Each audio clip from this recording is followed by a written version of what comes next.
Universitária. 10h59. Universitária. ZYD 240, 99.9 MHz. FM. Universitária. Emissora da Universidade Federal de Pernambuco.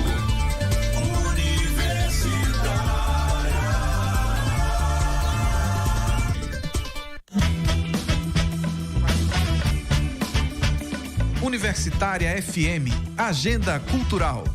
O circuito da exposição 20 e outras leituras agora é no Centro Cultural dos Correios, com visitação a partir de 13h. A exposição fotográfica aborda a bibliografia de mentes femininas do século XX, como Clarice Lispector, Cora Coralina, Cecília Meirelles, Alice Ruiz, entre outras, com uma leitura imagética das fotógrafas Ceci Furtado, Kaisa Andrade, Lara Albuquerque, Li Buarque, Luma Torres, Nina França, Thaís de Menezes e Úrsula Freire, compreendendo o que há em comum entre as linguagens, mulheres e gerações. A entrada é gratuita.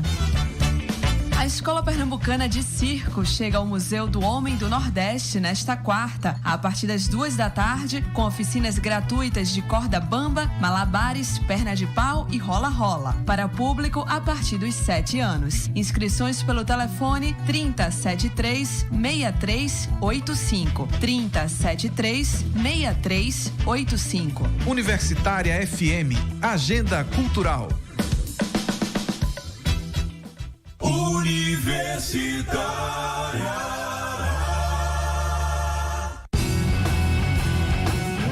Programa Fora da Curva, jornalismo, crítica e diversidade. Olá, ouvintes das rádios universitárias 99.9 FM e Paulo Freire 820 AM. São 11h da manhã e começa agora o Fora da Curva, programa que fala o que a maioria cala. Eu sou a Manina Guiar, do Centro das Mulheres do Cabo, e estarei com vocês nesta terça-feira, das 11h ao meio-dia. O Fora da Curva vai ao ar de segunda a sexta aqui na Universitária FM 99.9 e também na Universitária Paulo Freire AM 820, com retransmissão às 9h na nossa rádio pública. Você também pode acompanhar ao vivo pelo facebook.com/programa Fora da Curva, pela página da Marco Zero Conteúdo e também pelo facebook/Universitária 99.9. Como também acompanhar os nossos principais destaques no Instagram, @programa Fora da Curva. Participe e divulgue o nosso programa nas suas redes sociais. O futuro ministro-chefe da Casa Civil, Onyx Lorenzoni, confirmou nesta segunda-feira, dia 3 de dezembro, o fim do Ministério do Trabalho no governo eleito. Segundo ele, o Ministério do Trabalho ficará em parte com o Sérgio Moro no Ministério de Justiça e Segurança no que se refere à concessão de imposto sindical. No caso de políticas e emprego, ficará parte no Ministério da Economia e outra parte no Ministério da Cidadania. Estamos lidando com alterações em legislações que protegiam os direitos da classe trabalhadora, como, por exemplo, a implementação da reforma trabalhista aqui no Brasil em 2017. E a terceirização da atividade fim aprovada pelo Supremo Tribunal Federal, STF, em agosto deste ano. E o que dizer da emergência de uma série de conflitos que envolvem as relações de trabalho na era digital. Por isso, o Fora da Curva de hoje quer saber como superar a crise do trabalho no Brasil. No programa de hoje, nós temos muito orgulho em receber o professor Ricardo Antunes, um dos principais nomes da sociologia do trabalho no Brasil. Professor titular de Sociologia no Instituto de Filosofia e Ciências Humanas da Universidade Estadual de Campinas, IFCH Unicamp. Antunes, gente, é coordenador da coleção Mundo do Trabalho, da editora Boitempo. Antunes é doutor em Sociologia pela Universidade de São Paulo, 1986, com a tese As Formas de Greve, o confronto operário no ABC paulista. Foi datado de 1978 a 80. Professor, seja muito bem-vindo ao programa Fora da Curva. Obrigado, é um prazer para mim estar aqui, participar desse programa, né? No mundo em que a curva está muito estranha, é muito interessante que a gente possa caminhar um pouco fora dela. E também fico feliz de ouvir que uma das rádios que participa com vocês é a Rádio Paulo Freire, uma homenagem justa. Eu conheci uma vez o professor Paulo Freire quando fui à sua casa por uma coisa de trabalho há algumas décadas atrás, uma figura emblemática do pensamento brasileiro. Então eu estou aqui com muita satisfação. Muito obrigada. Conosco também o professor do Departamento de Sociologia da UFPE e coordenador do Observatório do Mercado de Trabalho de Pernambuco, Siddhartha Soria. Seja bem-vindo, professor. Obrigado, Monina. É sempre uma satisfação estar aqui com vocês, Maria Eduarda. E eu queria, apenas manifestar que para mim é particularmente uma honra estar aqui dividindo a bancada com o meu professor, meu orientador e amigo Ricardo Antunes. Obrigado. Fazendo parte aqui da nossa equipe hoje, nós temos a honra de ter também a Maria Eduarda da Mota Rocha, professora adjunta da Universidade Federal de Pernambuco, no Departamento de Sociologia e no programa de pós-graduação em Sociologia. Seja bem-vinda aqui ao nosso Fora da Curva da terça, e ela vai estar aqui conosco também, contribuindo e ajudando aqui na entrevista. Obrigada, Manina, é um prazer estar aqui. Ricardo Antunes, como é que o senhor avalia essa posição do governo eleito em acabar com o Ministério do Trabalho? É emblemática do que significa esse governo, ou que ele projeta para o próximo período, que começa no início do ano. Um governo onde os setores do capital terão um superministério cheio de secretarias para que as frações do capital possam ser ouvidas e comandarem, e o setor do trabalho depauperado, fraturado e arrebentado. Essa não poderia termos uma fotografia mais precisa, do que significará este governo. Nós estamos entrando, e isto não é uma novidade. Nós já com Temer estamos vendo um processo social que consubstanciou uma tragédia no Brasil. Em 2 anos, é preciso reconhecer a competência do governo Temer. Um governo terceirizado, que erigiu de um golpe, tá certo? E que em 2 anos destroçou a consolidação das leis do trabalho, arrebentou a espinha dorsal, da nossa histórica luta pela consolidação de uma regulamentação social, de direitos, E este governo sinaliza, que esta devastação vai se ampliar à enésima potência. A nossa esperança é que o outro polo, o polo do trabalho, porque veja, o Ministério do Trabalho, ele nasceu com Getúlio Vargas em 30 para conciliar as classes. Então, eles estão acabando com um órgão de conciliação das classes. Por quê? Porque nós estamos vivendo, eu digo isso no meu livro, é uma tese central do meu livro, Privilégio da Servidão, nós adentramos numa era de devastação social do trabalho em escala global. E numa economia globalizada e mundializada, o Brasil é parte dela. Parece que nós estamos querendo acelerar esse processo mais do que outros países. Mas a história também tem movimentos e contramovimentos. A história é um pêndulo, O pêndulo está destroçado para o lado direito e parece que ele não tem limite. É como se o lado direito fosse ilimitado, Mas é evidente que nós vamos ter respostas sociais e vamos entrar numa era muito difícil e imprevisível no Brasil. Faltou trabalho para 27,6 milhões de pessoas no Brasil no segundo trimestre de 2018 e a taxa de subutilização da força de trabalho foi de 24,6%. Os dados do IBGE são de agosto deste ano. O indicador inclui os desempregados, os subocupados que trabalham menos de 40 horas semanais e a força de trabalho potencial, aquelas pessoas que gostariam de trabalhar, mas mas não procuraram trabalho ou que procuraram, mas não estavam disponíveis para trabalhar. O resultado é considerado estável em relação ao primeiro trimestre de 2018, que ficou na ordem de 24,7%, e também teve alta na comparação com o segundo trimestre de 2017, que foi 23,8%. Professor Ricardo Antunes, o Brasil também já havia perdido mais de 20 mil postos de trabalho formais em 2017. Por que está faltando trabalho no Brasil? Olha, veja, Manina, você inclusive disse esses dados são considerados estáveis para a ordem. É verdade. E instáveis e trágicos para o mundo do trabalho. Por que nós estamos vivendo um processo como esse? É uma conjugação muito complexa de vários fatores, né? Primeiro, desde a crise de 2008, 2009, né, que no primeiro momento teve como epicentro o coração do capitalismo, Estados Unidos, principais países europeus e Japão, né? Esta crise trouxe, digamos assim, uma devastação nas condições de trabalho no centro do mundo. Eu tenho nas minhas pesquisas, nas minhas atividades, eu dou curso regularmente no exterior e nas minhas andanças por vários desses países, acompanhado essa corrosão dos direitos sociais que é global, né? E no caso brasileiro, ela se intensifica quando a crise chega ao Brasil em 2014. Só para tornar o nosso programa mais polêmico um pouco, não poderia ser mais errada e trágica aquela frase conhecida de que a marolinha, que o tsunami ia chegar como uma marolinha.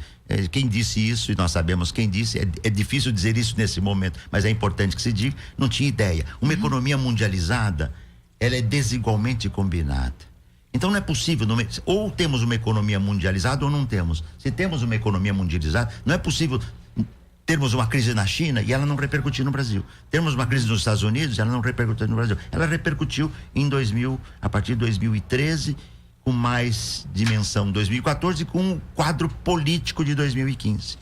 Em 2015, eu acho que fundamentalmente, se eu pudesse resumir, eu trato disso também tento tratar disso numa parte do meu trabalho, do meu livro, talvez pudéssemos resumir assim: nós estávamos num momento depois de um ciclo de expansão, que foi o grande mérito do governo Lula, criar mais de 20 milhões de empregos, né? Depois desse ciclo de expansão, 2003, 2013, né? Nós começamos a ter uma curvatura, né? O ponto começou a seguir a curva, né? E nós começamos a entrar num quadro de descenso. Isto combinou politicamente com uma operação judicial muito profunda dentro do espaço dos chamados espaços de corrupção, que tristemente o PT tinha em alguma medida participado. O equívoco é imaginar que o PT criou isso, né? E só cuidar de um polo, como se a corrupção, que começou com os portugueses no Brasil, no início da colonização, né? Pudesse ser um fenômeno atual. Mas a crise econômica de 2014 utilizou-se de um problema político grave que em outro momento nós podemos tratar, né? E difícil e complexo, especialmente para as esquerdas.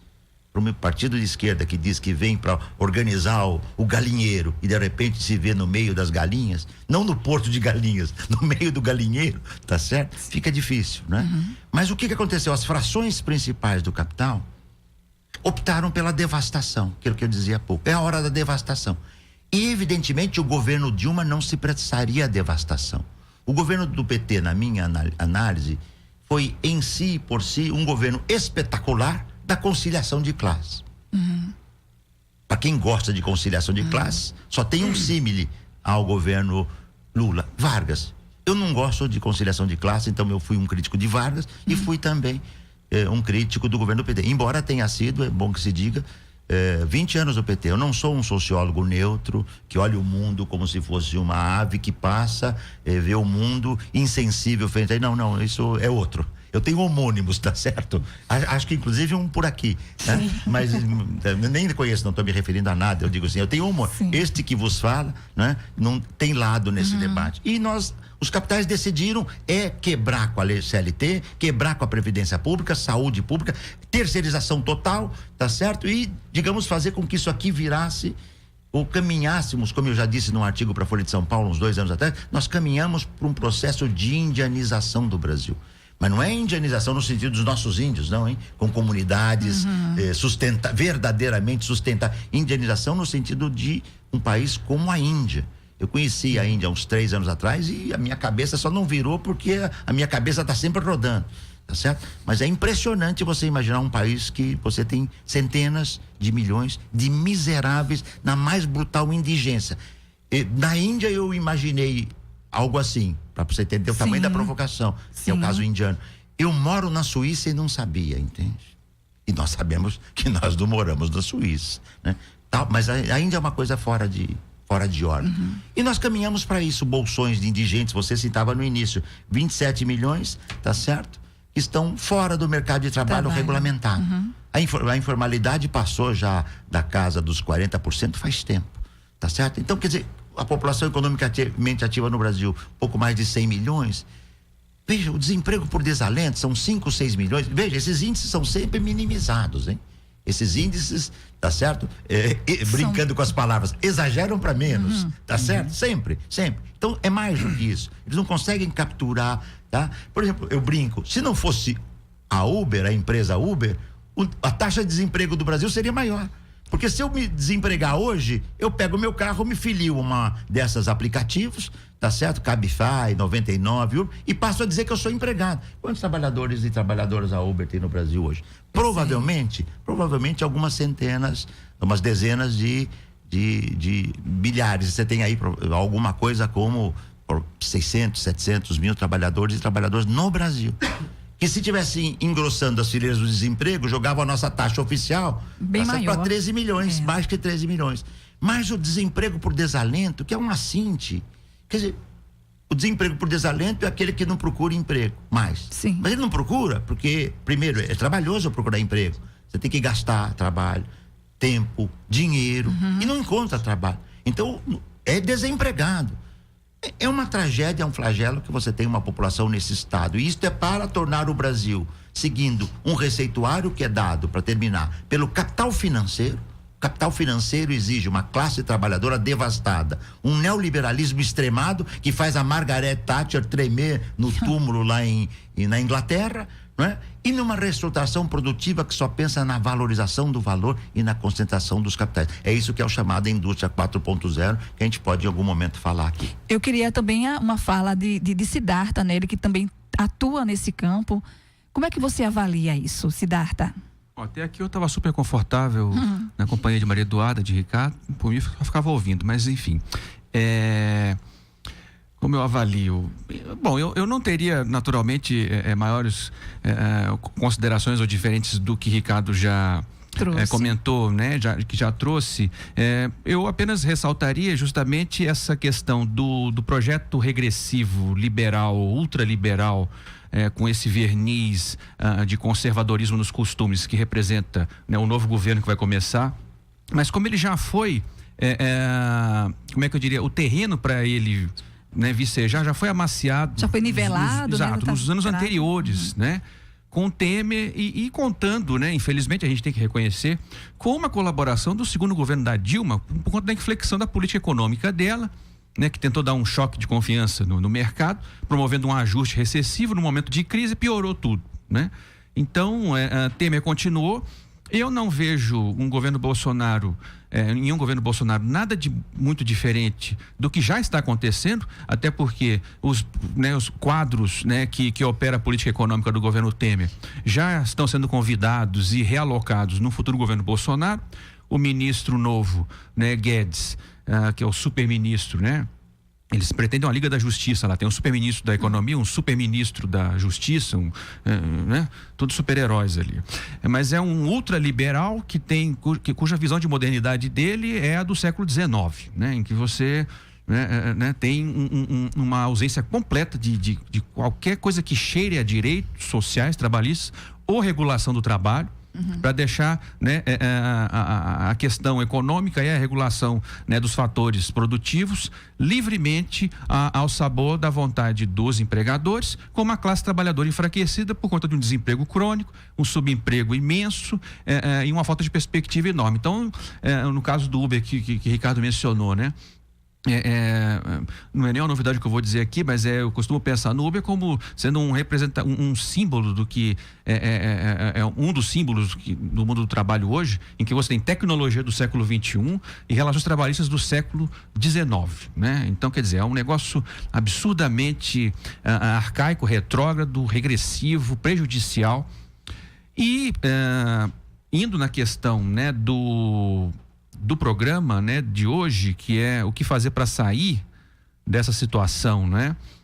Como superar a crise do trabalho. A crise do trabalho no Brasil não vai ser superada senão pela reorganização do próprio trabalho, né? Como classe organizada, né?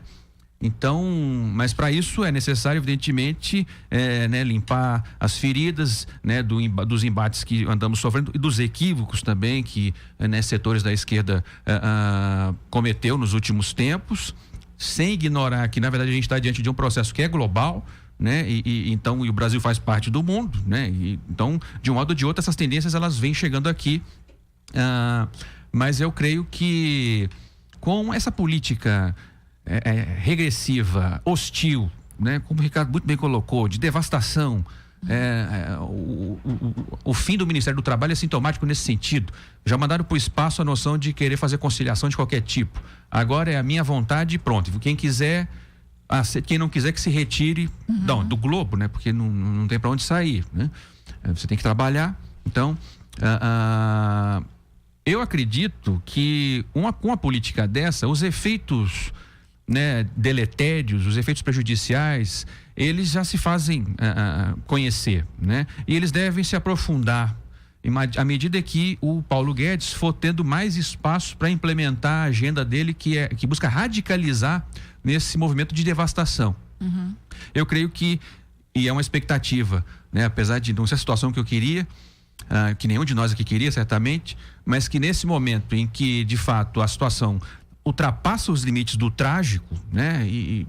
Enfim, e vira algo, em termos de hecatombe, que finalmente a gente tem uma resposta da parte de todos nós e dos trabalhadores, enfim, para colocar freios a essa sanha assassina do capital, em termos de projeto de lucro. Maria Eduarda? Eu gostaria, na verdade, de fazer uma pergunta, porque já foi dito que o neoliberalismo é um programa político que se vende pela crença de que não existem alternativas a ele, né? Ele não oferece nada de muito positivo. A única coisa que ele consegue recuperar é a lucratividade do capital financeiro, mas mesmo em termos de resultado de crescimento econômico, os resultados são pífios. Ao mesmo tempo, a gente tem um trabalhador, meu Deus, é tudo que ele não é, um presidente eleito que diz que o trabalhador vai ter que escolher entre ter direitos e ter emprego. Como é que o trabalhador, nesse contexto de crise, de uma taxa de desemprego tão grande, em que ele tem que, como a fórmula muito, muito interessante do professor Ricardo Antunes, ele tem que entender, ele tem que lutar pelo privilégio de servir, né? De ser empregado, né? De certa maneira, de ser explorado economicamente. Isso virou um privilégio no contexto atual. Como é que esse trabalhador vai acreditar na possibilidade da construção de uma alternativa? Essa é uma pergunta que eu acho que é importante a gente fazer para entender, por exemplo, como é que a gente viu. Eu vi durante a campanha maridos de empregadas domésticas defendendo que, de fato, a PEC das domésticas deveria ser revista, porque as empregadas estavam com dificuldade de serem empregadas. Como é que a gente dialoga com esse tipo de percepção, né? Essa é uma pergunta que eu gostaria de fazer. E a outra é como é que a gente desconstrói essa visão de que perda de direitos trabalhistas traz a volta do crescimento econômico, porque é isso que foi alardeado, foi nessa tecla que eles ficaram batendo o tempo todo. Olha, se eu puder começar, são duas questões difíceis, né? Quer dizer, como acreditar em uma alternativa quando, digamos assim, o desencanto e a desesperança, não é? São ampliadas e, de repente, num contexto muito que precisa de muita análise, né? Um indivíduo, né, fora do sistema político dominante, marginal, digamos assim, né? Com uma sucessão de eventos que ocorrem no processo eleitoral, ganha as eleições. A primeira coisa, né? Ter direitos ou ter empregos. Por que não se pergunta pro capital, tá certo? Né? Ter justiça social ou propriedade privada, entende? Quer dizer, só a classe trabalhadora tem que curvar-se e fazer concessão. É profundamente falso. Isso é uma forma de dizer, nós vamos tirar os direitos do trabalho e, aspas, eu vou brincar aqui, porque senão se virem-se, entende? Se virem-se, entende? Ou seja, quer dizer, a classe trabalhadora, né, ela vai perder direitos, mas quem acredita da classe trabalhadora que perdendo direitos vai ser melhor? Por que as classes dominantes não aceitam perder os seus direitos? Porque elas não cedem 1 milímetro, né? A questão é que nós vamos entrar numa era em que a expectativa é grande, né? E um governo que tem um desenho econômico extremamente neoliberal, agressivamente neoliberal, né? Um desenho político militarizado, né? Quer dizer, e uma presidência que vai tentar surfar num carisma conquistado, nesse desastre social que nós tivemos nesses últimos 2, 3 anos, nós saímos de uma situação de mais 20 bilhões de emprego para uma situação em que isso praticamente foi desconstruído em 2 anos, né? Evidentemente que a população foi feitas as devidas diferenças. Eu acho que todos aqui lembramos do primeiro governo Lula. Lula ganhou com 53 milhões de votos e o seu primeiro governo, ele ganhou, conseguiu as reeleições, a sua reeleição com muito, a população disse não vai ganhar no primeiro turno e chegou a votar no Alckmin, para depois tirar o voto do Alckmin e dizer vai pro Lula, mas você vai ter que suar a camisa. É evidente que o governo Bolsonaro, se privatizar e se devastar como está propondo, se arrebentar a legislação social do trabalho, se criar a carteira verde e amarela, mas por favor, podia ter botado outra cor, entende? Né? Então nós temos a carteira azul, com direitos que já são vilipendiados e burlados, e uma carteira que é a legitimação, é a negociação individual. Isto tende, Fernanda, a gerar um descontentamento social. Porque, claro, quer dizer, uma parcela importante da população pobre e trabalhadora votou no novo presidente. Uma parte votou na candidatura do Haddad, importante, assalariados pobres, né? Mas, por exemplo, vocês têm uma ideia certamente diferente, né? O Nordeste tem um voto muito mais claro e definido. Quer dizer, a parcela de trabalhadores e trabalhadoras pobres que votou, tá certo, no Bolsonaro, no sul do país e no sudeste foi expressiva. E esta população vai perceber, porque o mito, né? Como eles gostam de falar, pode se mostrar no processo um mico, entende? Um furo, entende? E isto vai significar o quê? Tá certo? Como dialogar? Aí há problema que o Siddhartha levantou. Quer dizer, as esquerdas têm que se repensar. Mas é claro, os sindicatos, né? Há muito tempo, o meu primeiro livro eu publiquei em 1980, o que é o sindicalismo, eu já era contra o imposto sindical. Claro, a gente é contra a forma como ele é feito, porque agora, se você corta de uma vez, é para quebrar. Num contexto de devastação, é para quebrar. Mas os sindicatos têm que aprender a sobreviver, porque os sindicatos ingleses, os trade unions, aquelas primeiras formas de organização sindical que o mundo teve notícia no capitalismo, não tinham imposto sindical. É a cotização autônoma dos trabalhadores. Tem. 2, como é que a classe trabalhadora, como é que os sindicatos representarão hoje essa nova classe trabalhadora, essa nova morfologia do trabalho?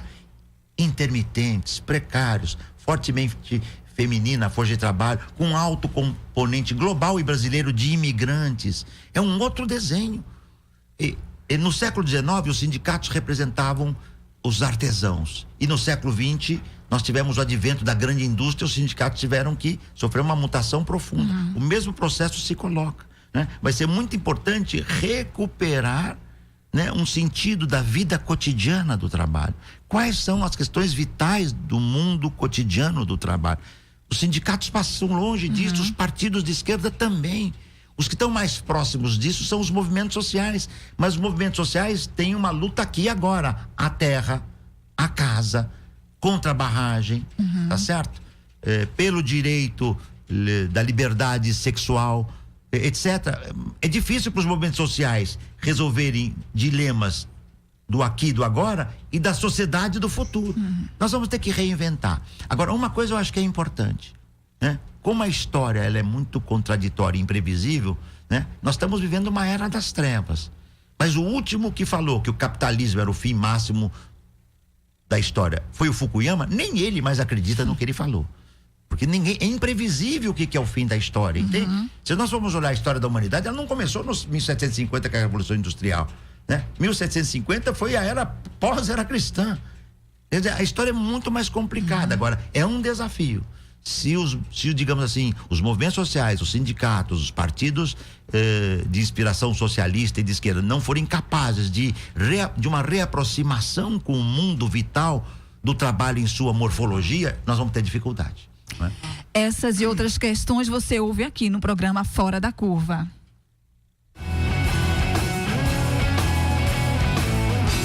Programa Fora da Curva. Informação a serviço da maioria. Universitária FM 99.9. Universitária FM, Agenda Cultural.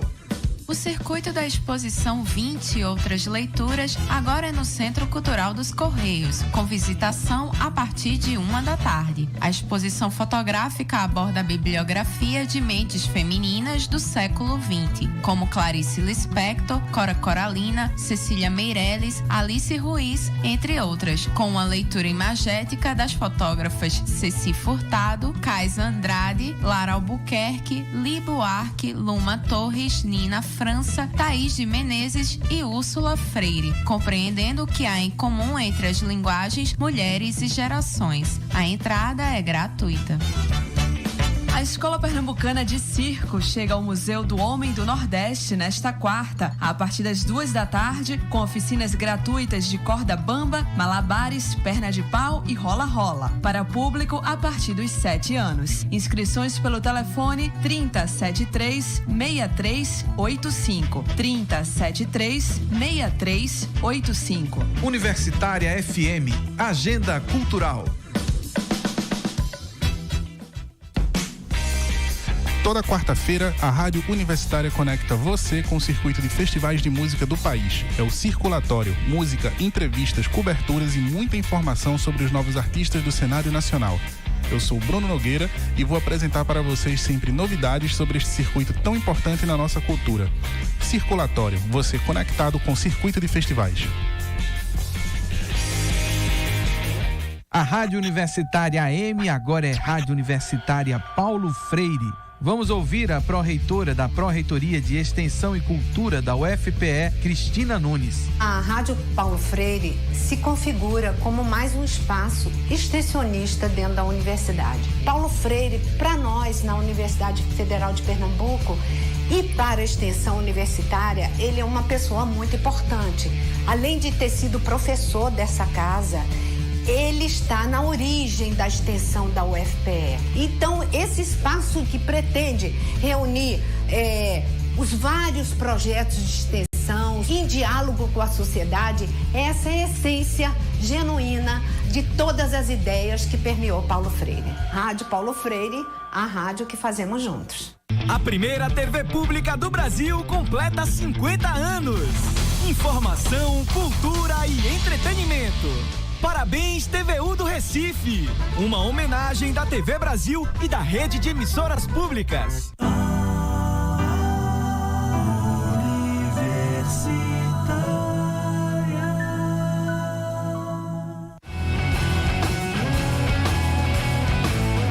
Programa Fora da Curva. Análise crítica de assuntos do interesse público.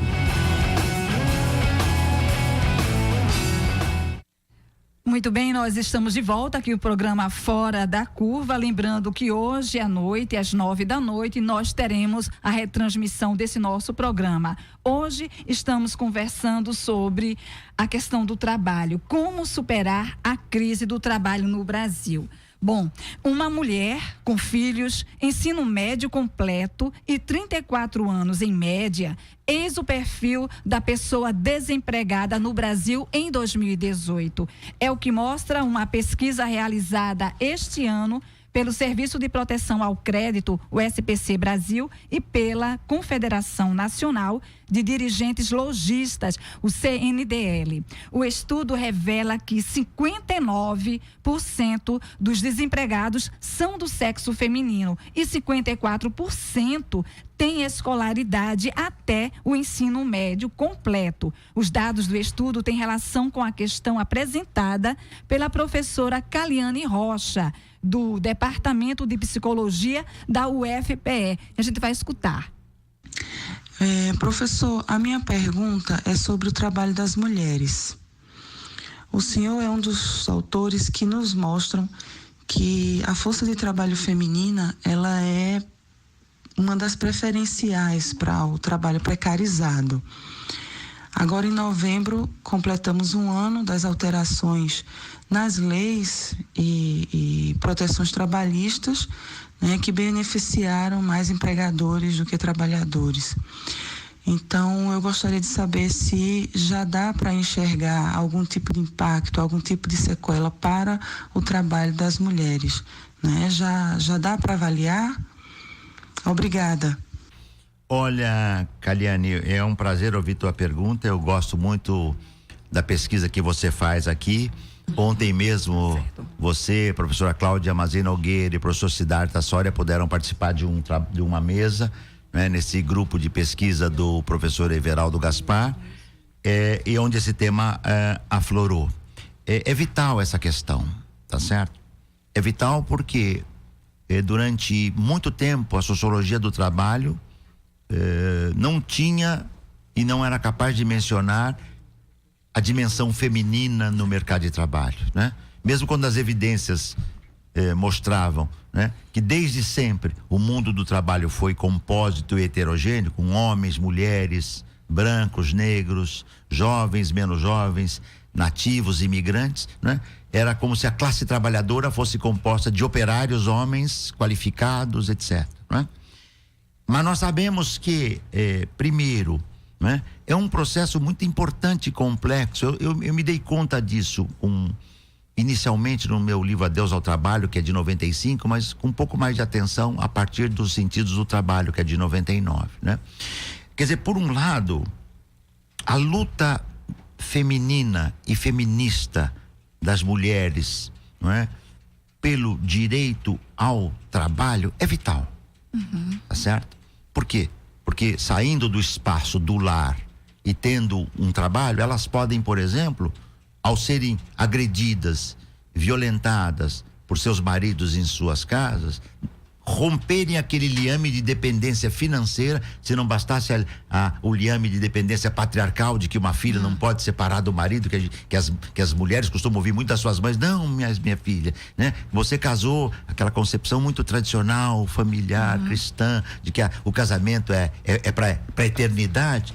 Então, o trabalho é uma garantia de que você consegue se reconhecer com um sujeito que tem sociabilidade e que não tem uma dependência visceral do homem para se manter, não é?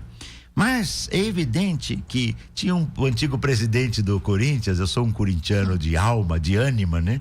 Ele era uma figura grotesca, digamos assim, e a frase só vou citá-la porque ela é bem humorada, embora ele falasse sério. Ele dizia assim: é uma faca de dois legumes, entende? Né? Que eu quero dizer com isso? É uma faca de dois gumes isso aqui, porque por um lado as mulheres entram no mercado de trabalho e isso é um traço da emancipação feminina, que é um longo processo, mas por outro lado os capitais souberam se apropriar e se utilizar da força de trabalho feminina mais precarizada, part-time, tá certo? Menos protegida de direitos, com salários mais baixos, porque os capitais sabem melhor do que ninguém que a humanidade não funciona se não houver o trabalho reprodutivo. E na divisão patriarcal do trabalho e tradicional, quem faz o trabalho reprodutivo majoritariamente são as mulheres. Então, veja, incorporá-las, porém, com o sentido de, né, permitir que elas trabalhem no espaço produtivo, mas preservem o seu papel vital no espaço reprodutivo. É interessante que algumas greves em países escandinavos, por exemplo, das mulheres, mostraram: se as mulheres param de trabalhar em casa, a sociedade para. Porque quem vai lavar a cueca do marido? Desculpem aqui o exemplo que é trágico, né? Não é assim? O homem quer tudo arrumado. Ele quer a casa arrumada, ele quer a comida arrumada, ele quer a roupa dele arrumada, né? E isto criou um problema, porque as mulheres ganham, mas ao mesmo tempo os capitais a depredam e digamos assim, precarizam. Os salários são menores, as jornadas são mais intensas, os assédios morais e sexuais são muito mais profundos. Como pergunta a Caliane, contra a reforma do Temer de 2017, eu só espero não ter saudades do governo Temer, entende? Fecho aqui o meu parênteses, tá? Só espero isso, porque foi um governo desastroso. Aliás, eu cansei de escrever isso, um governo terceirizado. O Temer foi terceirizado para devastar as condições de trabalho e arrebentar o que restava de autonomia do país. E veja, dou 2 traços que mostram como o trabalho vai precarizar ainda mais as mulheres. O trabalho intermitente, tá certo? Legalizado, significa dizer que você vai poder trabalhar algumas horas e ficar outras horas dependentes. Tem direito pelas horas que você trabalha. Você imagina, se os direitos já são burlados quando o trabalho é regulamentado pela via da CLT, imagina o tamanho da burla quando ele for regulamentado e intermediário. Como é que você vai calcular aquele horário, aquele trabalhador ou a trabalhadora jovem que vai pro fast food, chega às 10 horas, fica esperando para ser chamado, se a hamburgueria tem movimento, ele é chamado, se não tem, não é, tá certo? Então você vai ter por exemplo, uma parte importante dos trabalhadores e das trabalhadoras intermitentes que estão crescendo não tem como pagar a previdência. 2, este decreto, ele piora as condições. As mulheres já podem trabalhar em áreas insalubres sem cuidados que eles tinham e que era obrigação anterior. Então ele é evidente, para não falar da flexibilização, da negociação direta, do banco de horas. Quer dizer, nós vamos tendo, a Helena Irato usou uma expressão décadas atrás, até para publicar organizar um livro que eu publiquei na minha coleção lá da Boitempo, né? Ela é talvez uma das grandes pesquisadoras do cenário europeu do trabalho, que ela diz assim: o ingresso da mulher da força de trabalho, com tudo aquilo que eu disse antes, ele é decisivo do ponto de vista da mulher trabalhadora, né, e da emancipação feminina. Por outro lado, é um laboratório do capital para precarizar as condições em geral da classe trabalhadora. E isto vale para as mulheres, para os negros. A mulher negra ganha menos que o homem negro ganha menos que a mulher branca ganha menos que o homem branco. A mulher imigrante ganha menos que a branca, ou seja, você tem processos de precarização. O resultado disso, né, mas tem uma coisa muito importante. Quando é que precariza menos? Quando há luta e quando há resistência. Só há um jeito de a coisa não avançar. É você segurar e ter movimentos de resistência. Siddhartha, emendando uma pergunta aí. Nessa reconstrução da resistência, será que os sindicatos também não precisam se abrir mais à participação feminina? Certamente, porque o movimento sindical tradicionalmente é um ambiente masculino, né? Com tudo que isso implica, né, em termos de, né, hábitos, né, para usar o Bourdieu, que é um ambiente hostil à presença feminina. Então, certamente, uma vez que, inclusive, eu acho que isso seria um dos fatores, né, que concorreriam para a perpetuação desse estado de precarização maior, né, entre as mulheres, né?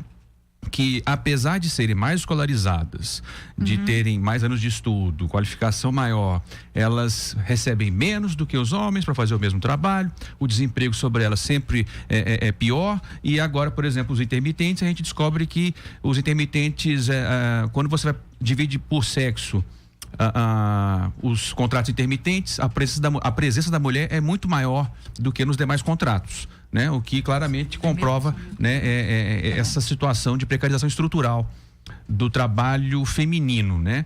Então, o sindicalismo, nesse sentido, ele deveria se reinventar de várias formas, incluindo essa que é central, né?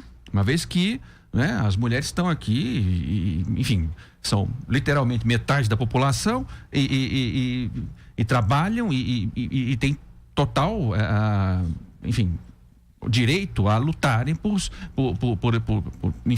condições mais iguais de trabalho e remuneração, etc. Então, por exemplo, pegar um exemplo de alguns países escandinavos, né? Veja como é difícil essa luta das mulheres. Mesmo nos países em que as desigualdades de gênero são menores, ainda você tem resistência a essa igualdade plena, ainda que no âmbito do mercado de trabalho, no âmbito do próprio capitalismo, né? Foi preciso resistência, luta para que, por exemplo, na Islândia, você tornasse a licença maternidade algo que pudesse ser livremente compartilhado e igualmente compartilhado entre pai e mãe, o que fez com que as diferenças salariais se reduzissem quase a zero. Então, mostrando que, de fato, você tem uma questão biológica, a mulher é que tem filhos, então a maternidade é uma condição feminina. Só que em volta disso vai se estruturando um processo social de escalada dessa diferença, né? Mas é possível também por meio da luta, por meio da resistência, por meio, né? E o sindicalismo é fundamental nesse sentido, de contornar essa questão, que é uma questão natural, né? Promovendo então igualdade. Posso só fazer 3 comentários assim pontuais? A OIT lançou a semana passada uma estimativa mundial, né? Que isso é incalculável, dizendo que a diferença salarial hoje ainda é em torno de 23% entre homens e mulheres, global. 2, há anos atrás, debatendo com um grupo de trabalhadores do telemarketing, de sindicatos, né? Eu me deparei com uma situação que é típica do sindicalismo machista e da sociedade machista brasileira, né? O telemarketing é um ramo prevalentemente feminino, pois na direção do sindicato era o inverso, 70% de mulheres e 30% de homens, no máximo, né? Você tem, quando vai para a cúpula sindical, o inverso.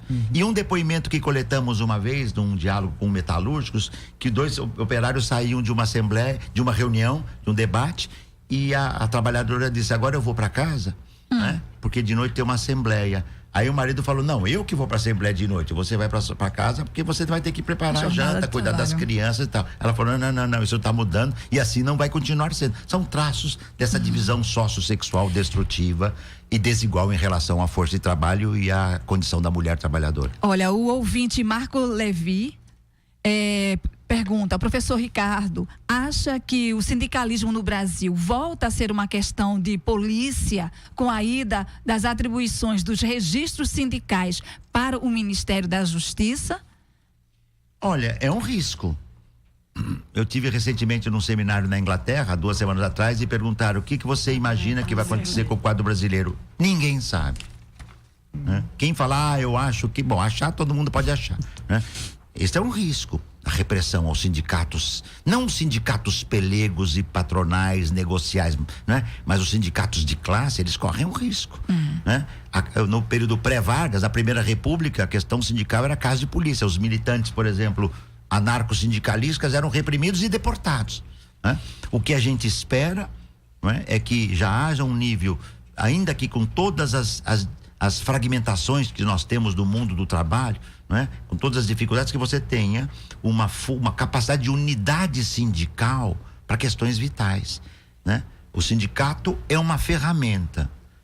Você só joga fora eu só jogo fora uma ferramenta quando ela tá velha e eu tenho uma melhor.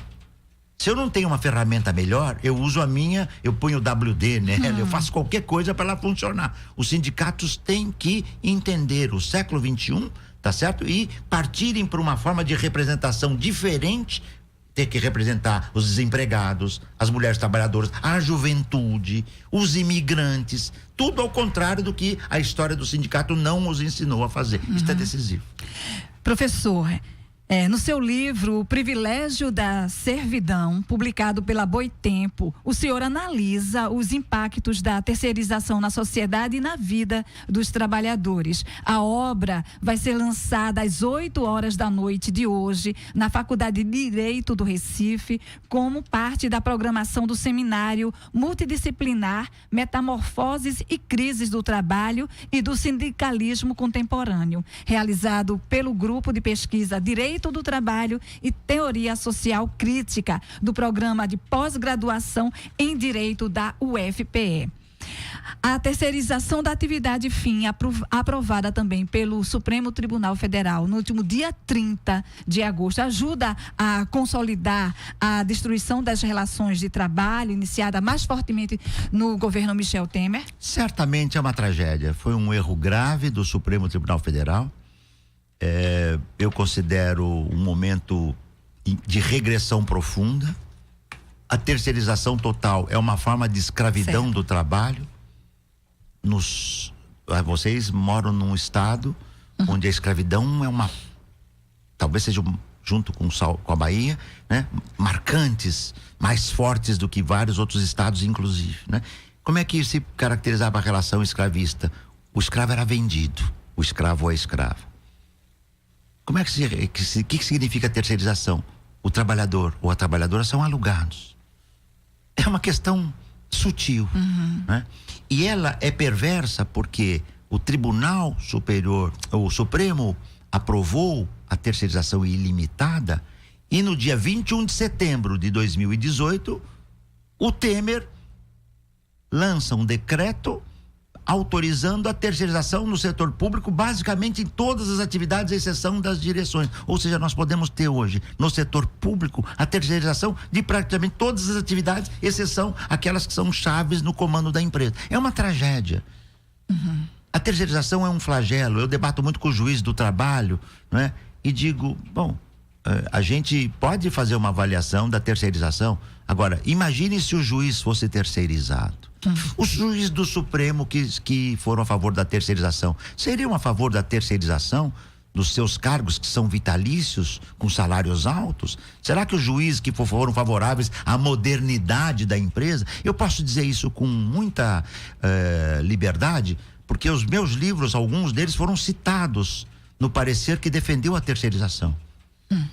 Quando quem conhece o professor Ricardo Antunes sabe que ele talvez seja um dos críticos mais ásperos da terceirização. Eu fui talvez o primeiro a dizer que a terceirização é uma forma de regressão à escravidão. Por que fizeram isso? Porque, claro, quando a gente analisa como funciona a terceirização, você tem que fazer uma análise sóbria. A terceirização funciona assim. O capitalismo faz isso porque ele quer aumentar a produtividade. Porque essa análise é feita, aí a decisão do juiz, ela é inevitável. Foi uma tragédia. E as consequências disso podem ser que amanhã nós teremos nos hospitais, nas universidades, no judiciário, na administração pública, para não falar nas empresas privadas em geral, praticamente todos os cargos passíveis de serem terceirizados. E a terceirização é o espaço predominantemente da burla. E mais, a terceirização incide com mais violência sobre o trabalho feminino. Tá certo? Por tudo que nós vimos nas áreas, a terceirização nas empresas, só dou esses dois exemplos, de petróleo e de energia elétrica, aumentaram os níveis de acidente e de mortes do trabalho. Onde há terceirizado, há mais acidentes, há mais mortes. Frequentemente incidindo com mais intensidade no trabalho feminino. É uma tragédia. Nós haveremos de rever isso. Em algum momento da nossa história, isto vai ser objeto de revisão. As medidas que estão sendo tomadas, foram tomadas por Temer e serão no futuro imediato, se vierem a ser tomadas, serão objeto e devem ser revistas e deverão ser revistas em algum momento da história. Como revisamos tudo que a ditadura militar fez e que nos causava situações de tragédia. Todas as medidas fundamentais que a ditadura tomou, muitas delas foram revistas, porque a história é um pouco isso também. Olha, gente, infelizmente a gente está chegando ao finalzinho do programa. A gente gostaria, né, de saber do professor quem é o novo proletariado de serviços e quais são as características desse segmento dos trabalhadores. Veja bem, com o mundo digital, né, o celular, o smartphone, o computador, tudo isso entrou no mundo produtivo. Então, trabalhadores de telemarketing, call center, trabalhadores de fast food, né? Trabalhadores nos hotéis, que a Caliane já estudou, tá certo? Trabalhadores do comércio em geral, todos eles hoje dependem fundamentalmente de um celular. O Uber, por exemplo, não fosse o celular, essa atividade estaria eliminada. Então, nasce, né, um novo contingente que padece das vicissitudes do mercado de trabalho. Alta rotatividade, baixa remuneração, intensa exploração do trabalho, tá certo? E que depende desse equipamento digital para o seu trabalho poder se desenvolver. Até mesmo na agroindústria, hoje é impensável sem formas de trabalho digital. Então, o que é o proletariado de serviços da era digital? É esse novo trabalhador que tinha a aparência, trabalhador ou trabalhadora, tá? Sempre contemplando essa dimensão dúplice e vital, né? Que tinha muitos sociólogos diziam no passado. Pegue o Castells, por exemplo, o equívoco, entre tantos que a sociologia do trabalho conservadora ou digamos da ordem cometeu. Ele dizia, quando a maquinária digital, os computadores entrarem para valer no mundo produtivo, as condições de trabalho vão melhorar. É tudo que nós estamos vendo. Tudo que nós não estamos vendo. Porque você tem adoecimento, sofrimento, suicídios, as metas. No mundo fabril que o Charlie Chaplin mostrou genialmente nos tempos modernos, você tem uma produção controlada por um gestor, por um supervisor. Na produção por metas, você é o autocontrolador, é o déspota de si próprio. As pessoas sempre têm a meta do dia seguinte, tem que ser superior à de hoje. Então é um trabalho desmedido, tá certo? Que leva a uma intensa exploração, que faz com que eu diga no meu livro que esse proletariado não é de classe média, mas é um novo tipo de proletariado que nós temos que compreender. Mas atenção, último ponto, é um proletariado que talvez não merecesse esse nome, porque a origem etimológica da palavra proletariado é aquele que tem prole. O jovem trabalhador e a jovem trabalhadora do mundo digital e de serviço hoje não pode ter prole, porque o seu salário e digamos assim, a fluidez do seu trabalho, a insegurança absoluta, não permitam que ele tenha uma vida com uma família que ele não pode sustentar. Pois é, a gente tem ainda... Você gostaria de fazer algum comentário? Não, estou muito satisfeita. Então, eu quero perguntar a ele, então, a nossa pergunta tem. Então, o que fazer? Primeiro, né? Bom, lembra do Guimarães Rosa, pão e pães, questão de opiniões, né? O gênio da literatura, dentro dos gênios que nós temos, né? Primeiro, né? Numa situação como essa, não permitir a regressão de nenhum direito. Tá? Porque se deixarem, nós teremos uma sociedade onde o trabalho será custo e desprovido de valor. O trabalho é um valor. Mas hoje ele é um desvalor que, aliás, existe para criar outro valor, o mais valor, que enriquece a tantas corporações. Então, primeiro, resistência e impedir esses desmontes. Segundo, como recuperar o sentido vital da dignidade do trabalho. Né? Por exemplo, nós temos um avanço técnico de tal envergadura no mundo hoje, que trabalhando 3 horas por dia, 3, 4 dias por semana, a humanidade se reproduziria. Então, não ampliar o tempo de trabalho como hoje, que as pessoas trabalham 10, 12 horas por dia, morrem no trabalho. No Japão existe o suicídio, a morte do trabalho, o karoshi e o karotizatsu, que é o suicídio no trabalho, pelo desfalecimento completo de uma pessoa que fica dias sem parar de trabalhar. Então, 2, reduzir tempo do trabalho e recuperar uma vida dotada de sentido. E terceiro e decisivo, esta é uma questão vital. Eu não abrirei mão dela enquanto eu puder escrever nos meus trabalhos. Ou nós desenhamos um outro modo de vida, uma outra sociedade. A sociedade que nós temos é destrutiva e irreformável. Isso nós temos que começar a dizer, porque os brutos dizem. Eles querem os homens mandando, as mulheres na cozinha, os negros na escravidão, os homossexuais, os LGBTs no inferno. Eles dizem, a esquerda tem que reconquistar o sentido de trazer uma esperança, o que obriga a nos pensar um outro modo de vida. Esse vou falar kantianamente aqui, brincando para terminar, esse é o imperativo categórico do século XXI. Se não fizermos isso, não sei se voltarmos aqui daqui a 10 anos, que mundo que nós vamos poder discutir e analisar. Gente, infelizmente o nosso tempo acabou. A gente te agradece imensamente a presença do professor Ricardo Antunes. Lembrando que o seu livro vai ter o lançamento hoje 20 horas, 8 horas da noite, na Faculdade de Direito do Recife. Muito obrigada pela sua participação. Olha, eu não posso deixar de agradecer, porque é tão raro um programa tão bonito, tão aberto, né, tão sincero nas questões em que você pode debater, o que não ocorre na maioria dos meios de comunicação que são dominados pelas corporações e que nos impossibilitam debates como esse. Eu que agradeço esse convite, esse debate tão bom e tão positivo. Obrigada também ao professor Siddhartha e também a nossa querida Maria Eduarda.